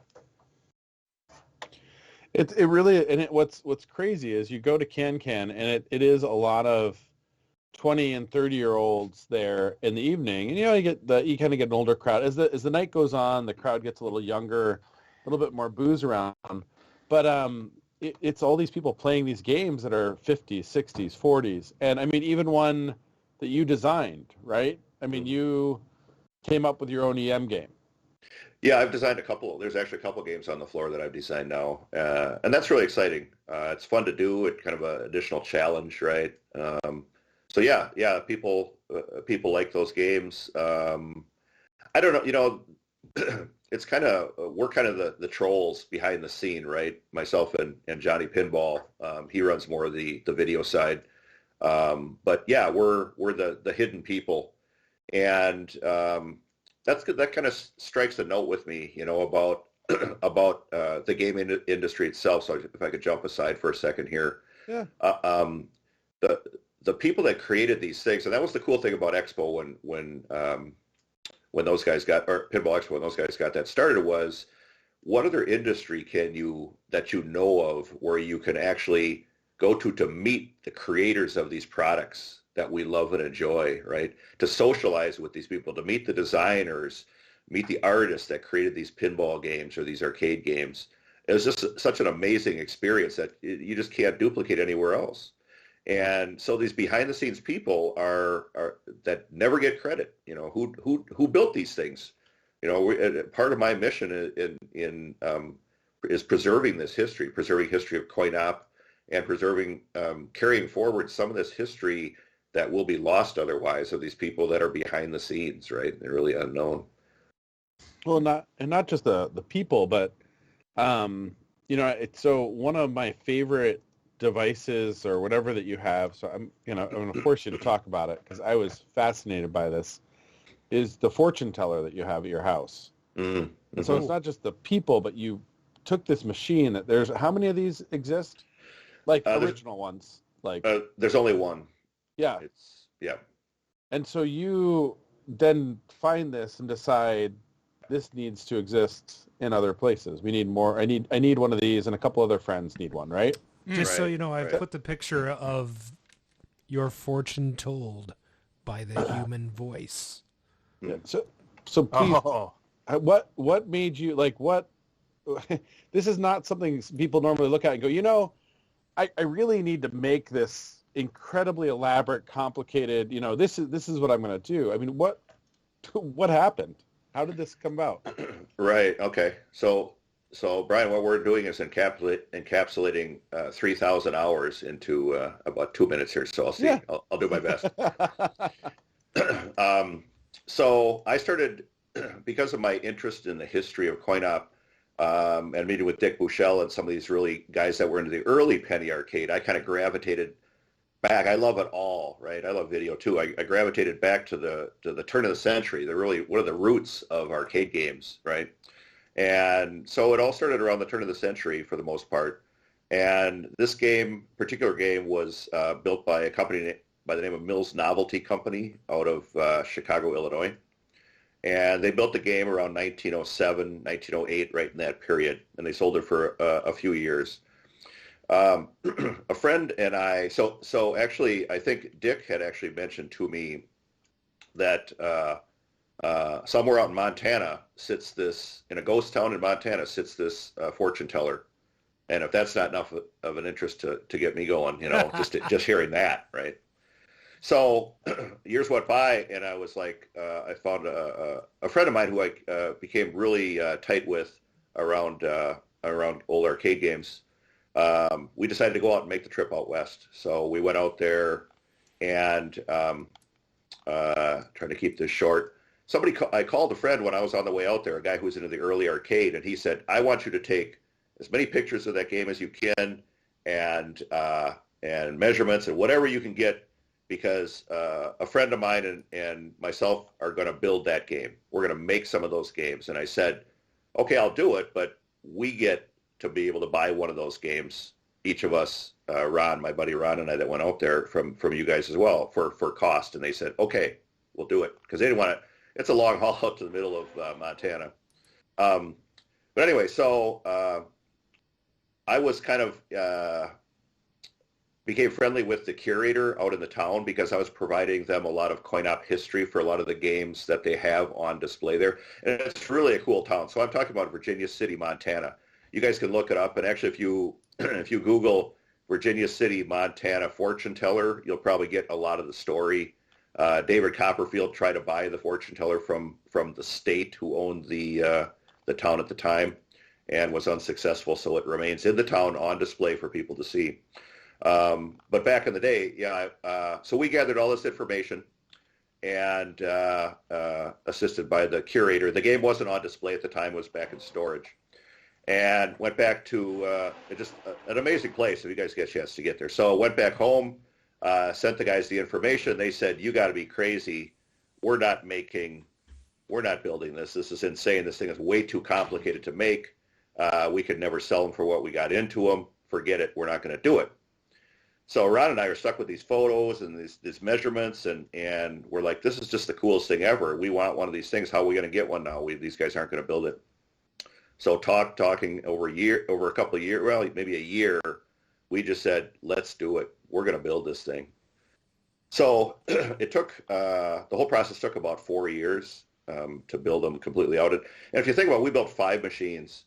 If you think about it, essentially you're recreating Mills Novelty Factory and then assembling these games. I mean, that's what it became. And it was amazing challenges along the way. But a super exciting process, and super excited with the results. And yeah, it was nuts but fun. I have a question. I brought up a picture of the inner workings. So you're talking about you're basically rebuilding these machines, and there's only one that was made, so you had to duplicate the machinery as well? Oh, absolutely. So that if you keep that picture up, Adam, I think that you're on right now. Yep. So the verbal fortune teller, they call it the verbal fortune teller because it was the first speaking fortune teller. The gypsy would actually, you see her teeth and her tongue move as she speaks in the fortune teller, and she speaks into a tube that comes over outside of the machine, and then you can listen to hear your fortune. That was the novel conception. So it's a great illusion. The machine, though, the voice came from these 2 cylinder record players we see there. And now you're going really back into history. People think of records, even if they know records, they think of round, flat records. But in the early years of records, this is what they looked like. They were actually cylinders that would rotate on the groove. What would you call that? Horizontally, the needle would move horizontally on the record to pull off the information. And so we actually, and Mills Novelty actually made a patent. You could look it up if you're really interested. They made a specific patent for this process for this fortune teller, because what it does is the patent is it plays 11 fortunes. So it has to start, play a few sentences of dialogue, and then stop again, and then wait till the next coin. And then when it finishes playing 11 fortunes, it actually has to reset and pull the needle back to the beginning of the record again and restart for the next person to drop in a coin. So it's an amazing patent.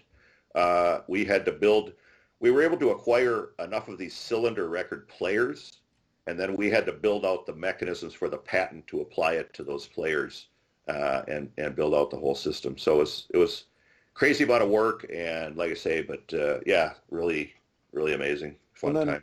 And then to just get the records reproduced. Yeah, I think, Brian, I think you were alluding to the process there. So we really had when we went out to Montana, the gypsy had no voice. Their machine still does not work to this day. They have no records. to play. The mechanism is broken. I advised them, they had a restorer work on it, and I advised them years ago, I said, he restored it poorly, do not run this game or you'll potentially damage something significantly. We still think about going out there someday and actually just going out for a week and just, go to town on that thing and get it fully operated. We'd love to do that. It's just a matter of committing the time and getting their approval to do that as well. So, but as far as the record itself, she had no voice. And I was speaking to the curator and said, well, are there any cylinder records, around? And they had quite a number of them, but she eventually ended up finding one that was broken into pieces. And I was like, well, we're kind of screwed there. But then I did some research on that. I was like, how could we capture the sound? Is that even possible to capture sound off of a broken cylinder? Kind of a nutsy idea, right? Thank God for the internet. There were a couple, actually NASA scientists that were at that moment being tasked with finding a way of capturing the data off of a cylinder record without a needle hitting the record.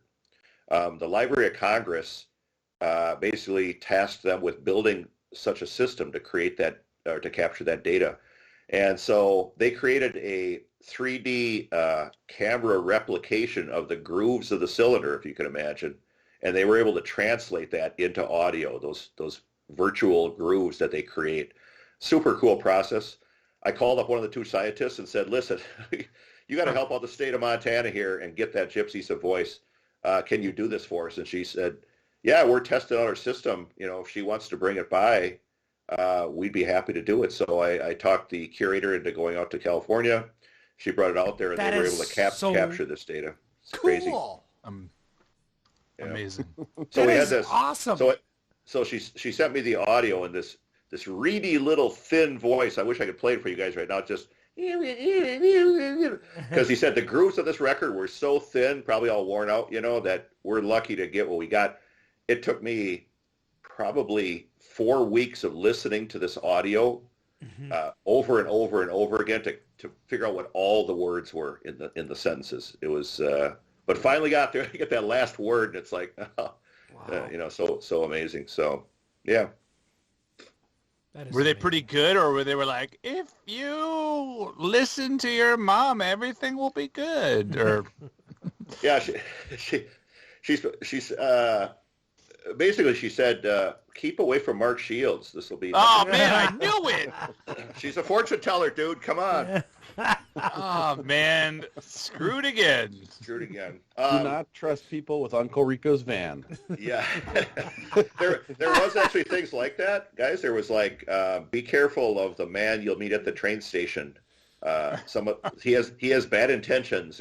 Some things like that. Other things were like, you'll buy a new dress or you'll whatever. So pretty simple. You got to think of the period. I mean, we're talking 1907, so It's going to be fairly tame. Oh, that's awesome. I mean, that's so. A lot of people in the chat probably don't have, haven't encountered cylindrical records and things. But what impressed me, and really you continually to impress me with, Larry, is the extent to which you're able to kind of pull together resources to do things. And here's records from 1907 that you've managed to get the audio off of by involving some NASA scientists who happen to be preserving records for the the government. It's just it's amazing. Unbelievable. Yeah. And hats off to you for doing that, because it's like you said, there's thousands of hours into that story that you condensed down. This wasn't like you picked up the phone and called somebody. And no, I've never seen Brian wear your efforts really, in preserving this stuff are really amazing. Thank you. Well, thank you. And don't trust Brian. He doesn't wear a hat. They don't fit. He's not taking it off for you. My head's big too, yes. Are you getting into fortune telling, Adam? Is that the... Yes. All right. And also I like ghost hunting. Oh.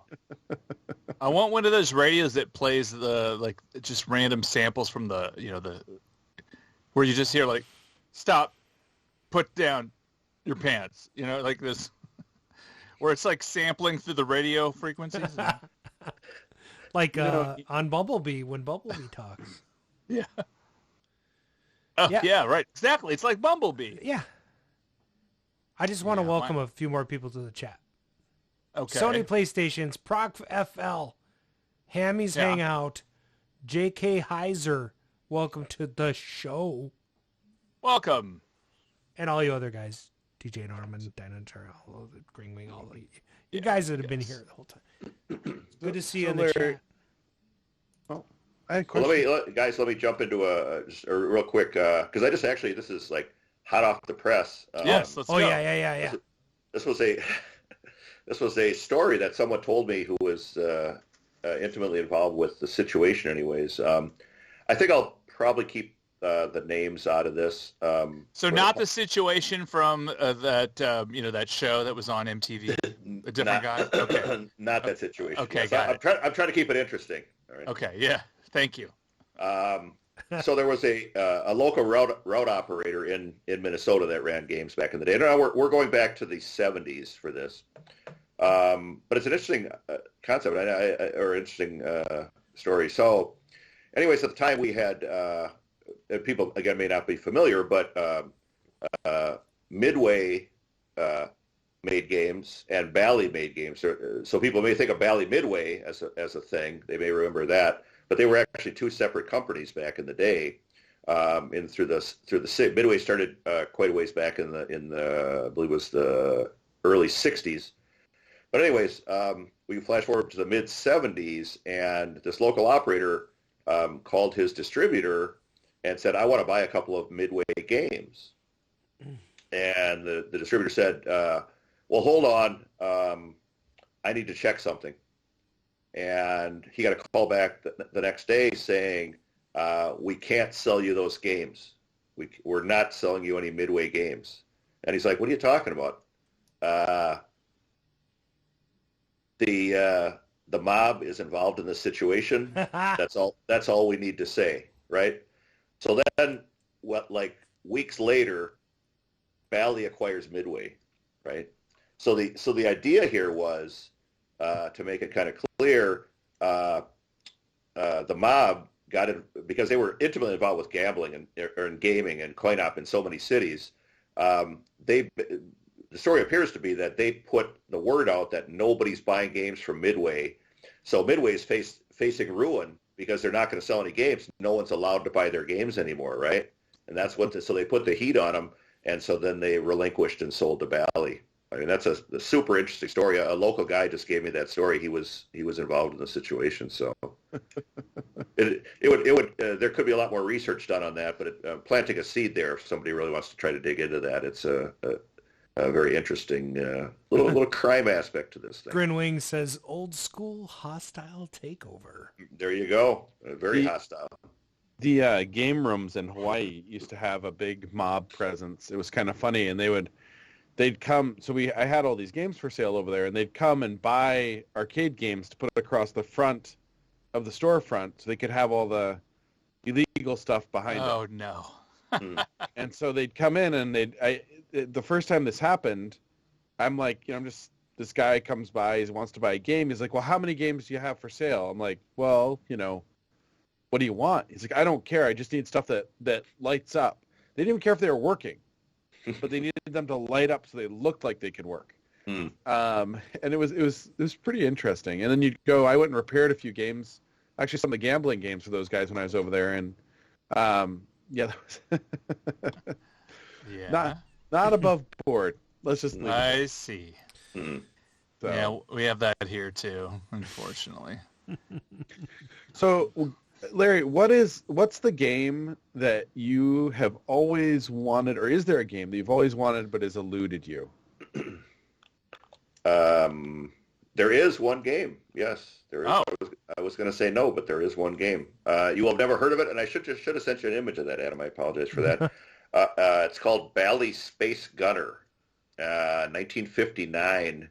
If you can envision it's a somewhat classic style gun cabinet type operation, and behind the glass there are 6 aliens that rise up and drop down again as they rise up as they're attacking you in attack mode. and you have a gun in front of you, kind of a spacey-looking gun that shoots pellets at them. So the idea is shooting them as many times as you can while they're up and attacking you, and scoring points. And we know that they produced the game. We actually have some images of the game on location, but none have ever shown up. It's very surprising. I've got it up on the screen. Space Gunner, you got it up? Cool. Gunner? Fast action, fast earning power. Oh, there it is. It's like an illustration. Yep. Well, they kind of an illustration. They use a photo to actually create that, so it's basically a photo with that illustration. Look at that tiny little text marquee at the top, or bezel. It's enclosed. Yeah, like a video header, right?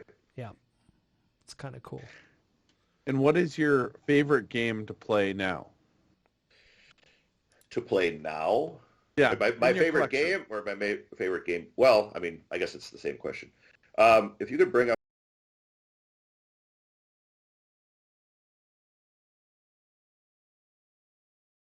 I was thinking, well, who could I donate to? And there's Pacific Pinball Museum, there's a variety of quote museums around for coin op. Unfortunately, not one that has ever been like killer, right? But he actually ended up donating Steve Kordek, Steve Kordek, an amazing designer back in the day at Williams, there for many, many, many years. His whole resource of designs, all his pinball playfield artwork, all his layouts, he wanted that donated, and so Duncan did that to the Straw Museum.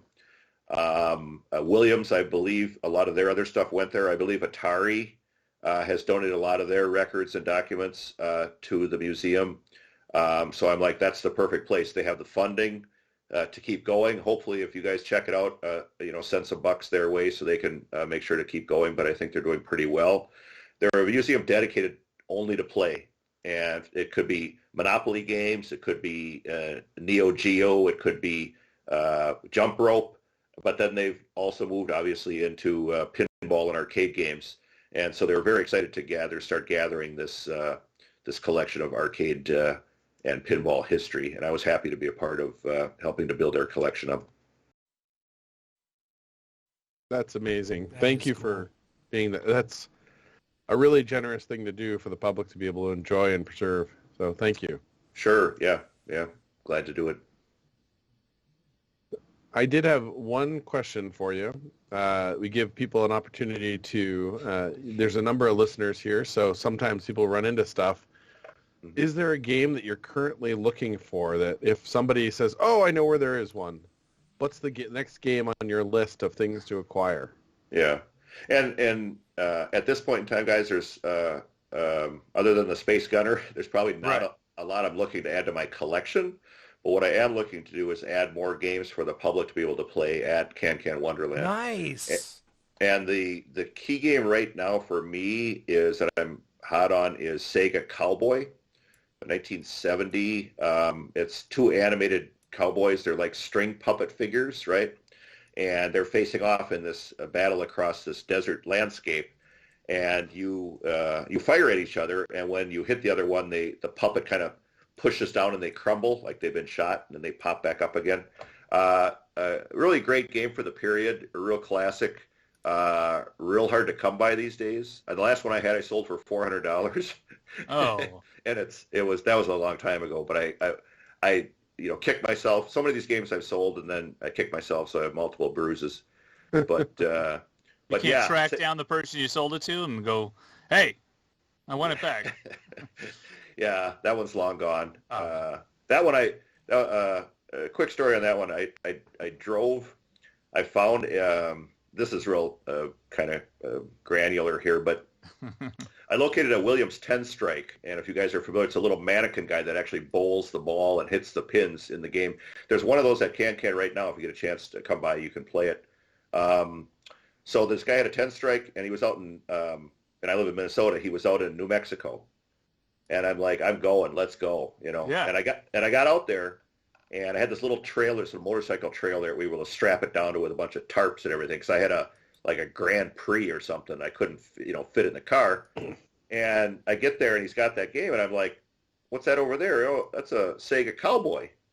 Can I buy it? Sure, you could buy it. I got a Sega Cowboy into a 84 Grand Prix. It's like, check out the dimensions. It's impossible. I got in the back seat of the game, back seat of the car, and that thing made it home. So it's like I've got a picture of Sega Cowboy up on the screen right now. Oh, great. Yeah, it's a fun little game. I think people will enjoy it. Oh wait.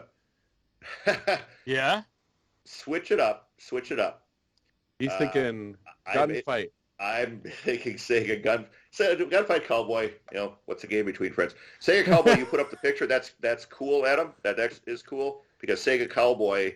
I never would have gotten the Grand Prix, and that game actually is in the back room of Can Can. I got it done.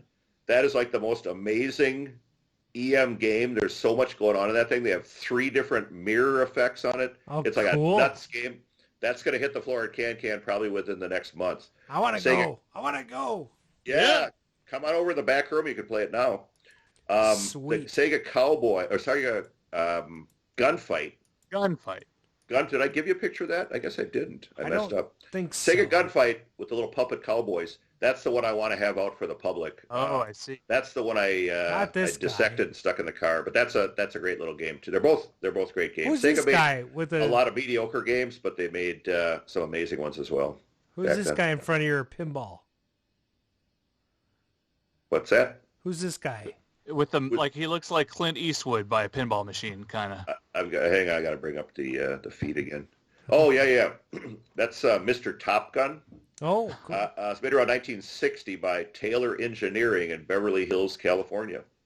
Cool. And I could go expand on Taylor, but I'm not gonna. But basically, this guy is a full-size mannequin.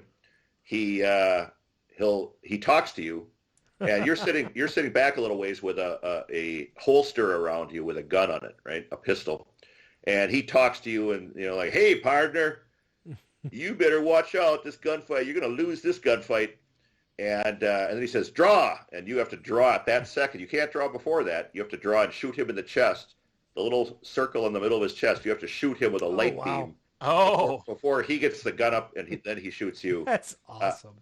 It's super inventive, the games they came up with back then, and stuff. So it's that's an amazing game. I couldn't put that on the floor. I have one of those. I couldn't put it on the floor because you imagine a fiberglass arm on a motor that kids are around, and he's got. Oh yeah, he's trying to outdraw you. You'd have to put him behind a glass wall or something. Yeah, a glass wall. Or we thought about creating like an Old West scene, like a fenced-in scene and stuff like that. It's a lot of build out. I don't have the time to do it. If someone wants to come and build a Western town, I'll stick them in there. Maybe put him behind the bar or something. Yeah, behind a bar. That might be a thing. Yeah, that's a thing. That's a possibility. Yeah. Nice. Yeah, cool stuff. Yeah, if you have any questions about any of their pictures or anything, but no biggie. I'm ready to, whenever you guys are. Yeah, we're just about out of steam. I think Mark has his last question, and then we'll wind up. All right. I have a last question. Let me look at the last. Let me look at my last question. Right. Do you like the movie Crow? Mark, it's the one at the bottom. That would be your last question, I think. Sure. So in your mind, wait, hold on a second. Hold on. I'm still going through here. I'm going to say lifemap.com. Tell me. Oh. I was going to ask about that. Yeah. It's kind of like I know it's a sidebar, but, where is it now? Glad you brought that up. I really appreciate that. Thanks for bringing it up. Yeah. This kind of alludes to the what I was speaking about history being lost and how do we preserve history before it disappears. And it's always been a passion of mine because again, it goes back to these people behind the scenes. There's so many people in our lives that we never encounter. They make the products we use. They build the buildings we live in, and yet we know nothing about these people. So LifeMap is an attempt to preserve the history of everyone, and it allows you to save any history you know, whether it's history of you, history of your ancestors, any history you've got. at the map location where it happened on a timeline at that location. So let's say you got some old flyer from a video game in the 80s, right? From some Bally Midway game. You could be like, I'm going to go on Life Map. I want to save this flyer where the factory was, right? And you could put on the timeline. You could save photos, text, or audio or video with any memory you want to save, any piece of history. And it's there for the public. It's free to use. I'm doing some reworking now before we get into a big promotional effort because it really isn't wide. The knowledge of Life Map being available isn't very widespread yet. But unfortunately, I'm super busy, so it's it's tough to cover so many things. But it's out there. We've got for coin-op people that are into history. If you join Life Map and start entering some of the hashtags for finding coin-op stuff, there's an amazing amount of stuff there. We've got Sega. We've got at their factory in Japan. You can head over there and click on the pins. You'll see the history timeline of Sega. And I think we got Namco and Taito over there, a little bit of stuff for them. And a bunch. Chicago is like crazy with stuff we got there. So if anybody's really gets passionate about history, go for it. Go for it. That's actually a video we're watching on the feed there of that was shot at an arcade called Rifle Sport in downtown Minneapolis back in the day. Oh, wow. Cool place. They shot like kind of a music video. I've seen this before, and it's really cool because it has some of the best pinball machines ever. Yeah. But it's a modern video, right? Like everybody looks like they're from 1975. Well, it was filmed. You could, if you check on the timeline for Rifle Sport there, I think it was Black Hole. So it was probably shot in 82 or something like that. Yeah. Oh, wow. It was, yeah. Oh, for sure. Awesome. Headbands and stuff, man, that's very awesome. early 80s. Yeah, this is really friggin' cool. Yeah. And, anyway, you should check out the site. Look at that.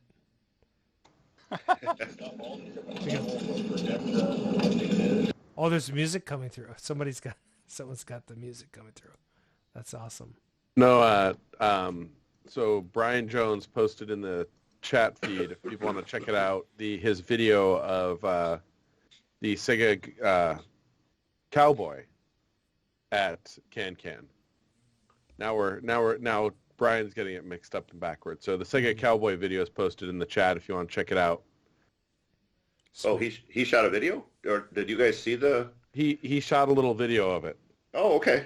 Okay, cool. I don't recall. So some other people shot some video of the thing. Cool. It's such an amazing game. I mean, when we look at that kind of end of the period of EM, right, and with a little bit of electronics maybe slipping in there, we're talking in the mid-late 70s. That one's slightly earlier than that, but they really were pushing the boundaries of what you can do with electromechanical, and that was like one of the stellar ones. It beat the U.S. makers on that game for sure. They did an amazing job, but U.S. was way up there on their capabilities as well in the mid 70s, early 70s. I gotta do a shout out. The chat has grown the whole night, but I want J.K. Heiser. This is your guy. Ask the question now, because otherwise we're shutting the show down. We're shutting it down now. We're closing up. We're closing up. Or we're going to play James Horner. That's right. Thanks for listening in for the double. Oh, wait, no. Chatters, last minute questions. Put them in the chat. It's been great to have you in here. Larry, yeah. I ask this question once in a while. And do you have any words of wisdom for the chatters, for everybody listening to this show? What would be your takeaway from your life lessons in coin-op history? I would say try different things. Experiment with, go outside of your comfort zone, even in the area of not comfort per se, but just try different things. I mean, I have fun playing games from the, early 1900s, 30s. Pinballs are fun if you play them within the context of what they had in that period. All this stuff is cool. I'm looking for some of the rhythm music games for Can Can. I mean, getting into that stuff. It's like the Japanese games are super cool, and hardly any of that stuff makes it overseas here. So I'd like to bring some of that stuff there for people to play. I like DDR, so it's go all over the map. Check out everything, man. You'll find some things. You might find your passion. Nice. That's sage advice. I like Thank you. And I don't. Anybody see anything left over in the chat, or are we ready to wrap this up? So Larry, stick with us after the show for a few minutes, so we can give you a proper send off. We're just going to do our little wind up here. But I want to say, incredible honor to have you on the show tonight, and everything's been. We got to do a part 2. Yeah. Right, we'll Brian? See you in a year. Yeah. Well, thanks much, guys. It's been really fun. I hope people again maybe get a little bit inspired to do some of these things, check out some new things, make it to Can if they can someday. It's a pretty cool place, and just find your inspiration, man. Super fun. Thanks a lot. All right. Well, that's gonna be for the show tonight. That's the double R's. That's Arcade Radio. Hey, check out our website, arcaderadio.com. That is RCADE radio.com for all of our social media and swag links. Call and leave comments, just like Bobby Z at 612-548-GAME. Who's Bobby That's Z? 4263. Who's Bobby Z? I don't. He's got a girlfriend now. He does? Yeah. What is it? Yara? Yara is his girlfriend? I don't know. But Bob Zarzadek. Bob Zarzadek. Right. Bobby Z sounds like, I don't know, a DJ from the 80s. Or a race car driver. If you enjoy this thing, pick up some Arcade Radio swag over at teespring.com or consider supporting us on Patreon. Plans start at around $75 a month. Oh my God! Any help you can give us, we would love. Thanks for listening in.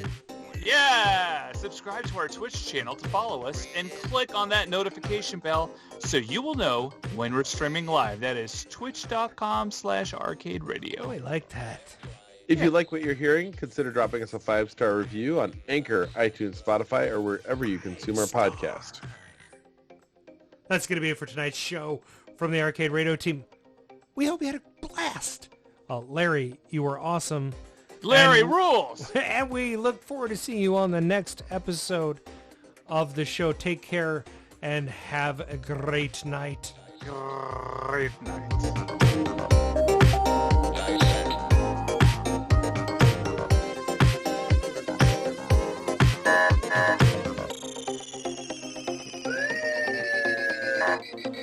The police are here.